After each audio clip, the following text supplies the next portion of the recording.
નમસ્તે મિત્રો, આપણે બટાકા નાની તો દમ આલુ ને એવું તો બહુ ખાઈ લીધું. હવે આજે નવી એક રેસીપી સાથે બનાવીએ આપણે આ નાની નાની બટાકીઓનું શાક. તો મેં અહીંયા 500 થી 700 ગ્રામ જેટલી નાની બટાકી લઈ લીધી છે.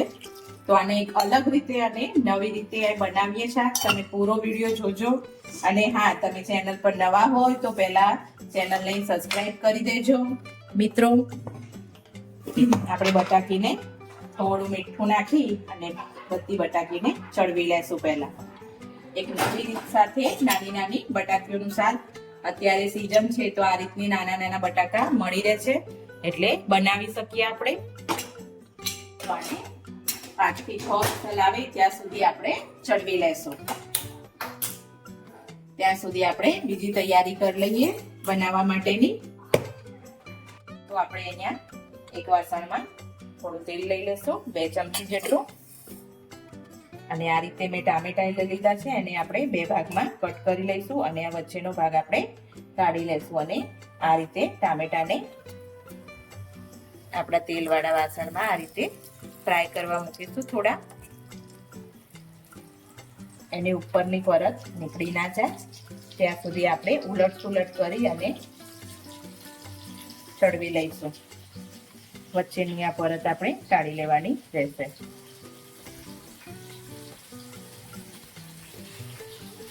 હવે એના જોડે મેં અહીંયા આમાં લસણનું પ્રમાણ આપણે થોડું વધારે રાખીશું. તો મેં 15 થી 20 કળી જેટલી લસણની લઈ લીધી છે. તો એ પણ આપણે જોડે જોડે ચડવી લેશું. અને એક ટુકડો આદુનો લઈ લીધો છે, તો એને પણ આપણે સમારીને આ રીતે જોડે એને પણ તળવી લેશું. પછી બીજા મસાલા આપણે થોડા ટામેટા ચડવા આવે પછી ફરી આને ઢાંકી દેશું. તો અહીંયા એક બાજુ આપણા બટાકા પણ મસ્ત એવા ચડી ગયા છે, નાની નાની બટાકીઓ. અને એક સાઈડ આપણું ટામેટાનું સ્ટફિંગ વાળું ચાલી રહ્યું છે, ગ્રેવી કરવા માટે એનું.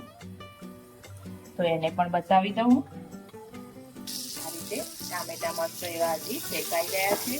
એને ઢાંકણ બંધ કરીને લસણ શેકાઈ ગયું. લસણ અને આદુ તો મેં બહાર કાઢી લીધું છે. અને પછી આપણે લાસ્ટમાં થોડા લીલા મરચા, તજ અને લાલ મરચું એક એડ કરીશું અંદર. હવે આપણા ટામેટા સરસ એવા થઈ ગયા છે. તો આપણે લીલા મરચા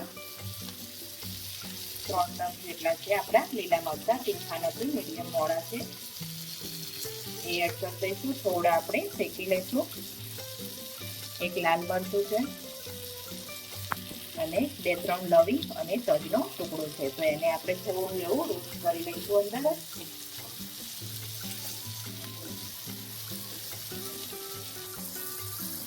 તો આપણે હવે મસ્ત એવા ટામેટા પણ ચડી ગયા છે. એની ઉપરની પરત પણ આખી ખુલ્લી પડી ગઈ છે. જુઓ, એ પરત આપણે કાઢી લઈશું અને ગેસ પણ બંધ કરી દઈશું.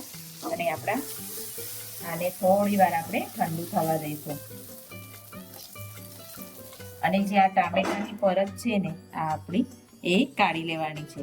આ રીતે એકદમ અલગ જ થઈને નીકળી જ જશે. એકદમ સોફ્ટ થઈ ગઈ છે, એટલે હજી ગરમ છે એટલે હાથ નખાતો નથી. પછી આપણે ટામેટાની પરતને કાઢી લઈએ. ઠંડા થાય એટલે આપણે આને મિક્સરમાં ક્રશ કરી લઈએ. તો આપણે અત્યારે 1 ચમચી જેટલું ઘી લઈ લેશું. ઘીમાં બનાવીશું આ શાક. ઘી અને થોડું તેલ બંને લઈશું. આપણે આ સબ્જીને નામ આપીશું ઘી રોસ્ટ આલુ, એવું નામ આપીશું. તમે કમેન્ટમાં તમારે જે આપવું હોય આપજો અને કહેજો કે શું નામ આપી શકાય.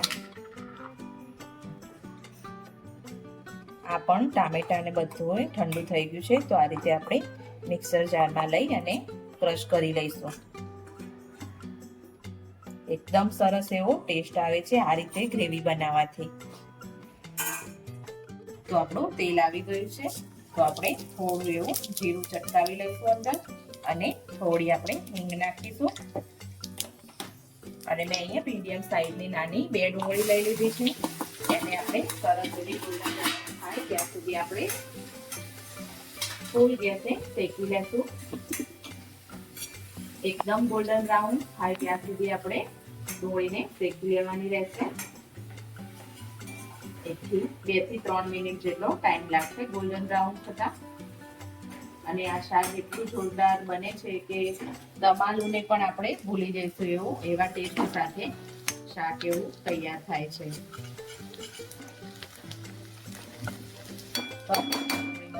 સતરાઈ ગઈ છે.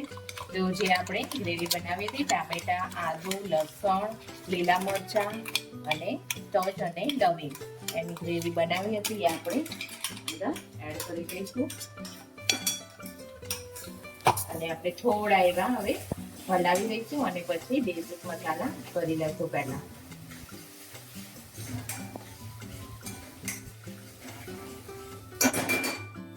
તો થોડું આપણે 1 ચમચી જેટલું લાલ મરચું, થોડું આપણે હળદર એડ કરીશું અને ધાણા જીરું તો જેટલું હશે એટલું જ મજા આવશે. મેં અહીંયા 2 ચમચી જેટલું ધાણા જીરું લઈ લીધું છે અને સ્વાદ પ્રમાણે મીઠું લઈ લઈશું આપણે. હવે આ બધાને સરખું એવું મિક્સ કરી દઈશું અને ધીમા ગેસે 1 થી 2 મિનિટ સુધી તેલ ઉપર તરી ના આવે આજુબાજુથી ત્યાં સુધી આપણે થવા દઈશું.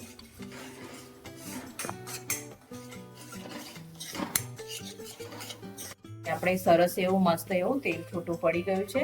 તો આપણે અડધા ગ્લાસ જેટલું આપણે પાણી એડ કરીશું અને પાણીને સરખું મિક્સ કરીને હલાવી લેશું અને ઉકળવા દેશું. પાણી જરૂર લાગે કે હજી ગ્રેવી થોડી આપણી ઘટ લાગી રહી છે તો આપણે થોડું હજી પાણી એડ કરીશું, કારણ કે આપણા બટાકાની ક્વોન્ટિટી થોડી વધારે છે એટલે. તો હવે આપણે થોડી વાર આ પાણીને મસ્ત એવું અંદર બોઇલ થઈ જવા દેશું. તો અહીંયા આપણે થોડી એવી કસૂરી મેથીને મસળીને એડ કરી દઈશું. સ્વાદ એકદમ ડબલ થઈ જાય છે. જો આપણું તેલ પણ મસ્ત એવું છૂટું પડી ગયું છે અને આપણે એક એક કરીને આ નાની નાની આપણી બટાકીઓ હતી એની અંદર એડ કરતા જઈશું. હજી ઘટ્ટ કરવું હોય કે શાકમાં થોડું આપણે ગ્રેવી જાડી કરવી છે તો એક બટાકું તમે મસળીને આ રીતે મસળીને અંદર એડ કરી શકો છો. તો એકદમ તમારું એવું ગ્રેવી તૈયાર થઈ જશે બનીને. એક બટાકું મસળી દેવાથી નહીં શેંગદાણાની કોઈ જરૂર પડે આમાં. હવે આને આપણે 2 થી 3 મિનિટ બટાકાની અંદર બધો મસાલો આપણો થોડો અંદર એડ થઈ જાય ત્યાં સુધી ચડવા દેશું અને 1 ચમચી જેટલો મેં ગરમ મસાલો લીધો છે એને એડ કરી અને ફરીથી એકવાર હલાવી લઈશ અને થોડી વાર આને ચડવા દેશું. તો આપણું મસ્ત એવું શાક તૈયાર છે અને દમાલું અને દમાલા જેવા ટેસ્ટ સાથે એનાથી પણ અલગ ટેસ્ટ લાગે છે આ રીતે ગ્રેવી કરવાથી. અને આપણે હવે આના ઉપર થોડા એવા કોથમીરના પાન એડ કરી દઈશું અને હવે આપણે સર્વ કરી લઈએ અને જમવા બેસી જઈએ.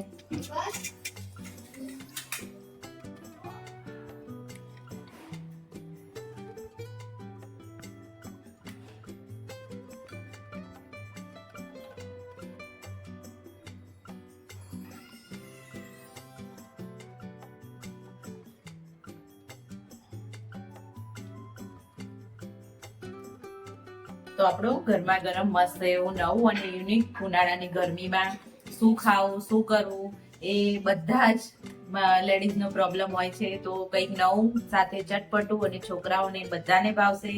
તો તમે પણ ઘરે જરૂરથી ટ્રાય કરજો અને ચેનલને લાઈક, શેર, સબસ્ક્રાઇબ કરજો. Thank you.